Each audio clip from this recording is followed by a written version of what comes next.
સુરતના કતારગામ પાસે ડભોલી વિસ્તારમાં નવું આંગણવાડી કેન્દ્ર બનાવવામાં ચાલી રહેલ ચણતર કામ દરમિયાન એક મજૂરનું મોત નીપજ્યું છે। મૃત્યુ પામનાર મજૂર 28 વર્ષનો મેહુલ પરમાર હતો।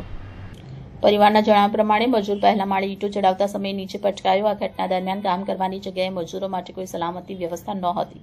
પરિવારે કોન્ટ્રાક્ટર પર ઓવરટાઈમ કામ કરાવવા અને સલામતીના સાધન ન રાખવાનો આક્ષેપ કર્યો છે।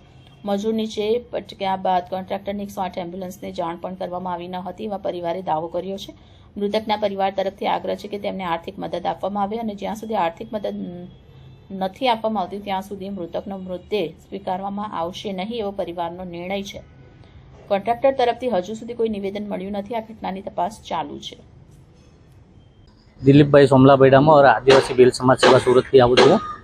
હવે સાંજે અમને જાણ પડી કે સિંગલપુર જ્યાં રસ્તામાં જે ડભોલી વિસ્તાર આવે છે તેના અંદરમાં કંઈ આંગણવાડી બનાવવાનું કામ ચાલતું હતું। તે દરમિયાન આ ભાઈ ઉપરથી નીચે પડી ગયો। કોઈ પણ જાતની સેફટી કોન્ટ્રાક્ટર કે આપી નથી, કોઈ પણ સુપરવાઇઝર હાજરમાં નથી। અને ભાઈ એ લોકોની બેદરકારીથી મોત થઈ છે। એટલે પરિવારને કાયદાથી ન્યાય મળે એવી અમારી સમાજની માંગ છે અને પોલીસ તંત્રને એટલી બધી કાયદેસર ગુનો દાખલ કરે એવી અમારી માંગ છે। પરિવાર સ્વીકારવામાં નહીં આવે તો માંગ અમારી માંગ સ્વીકારવામાં નહીં આવે તો અમે ડેડ બોડી લઈ નથી જવાના અને અમે પોલીસ કમિશનર કચેરી જઈને હંગામો કરે એવી મારી અપેક્ષા છે।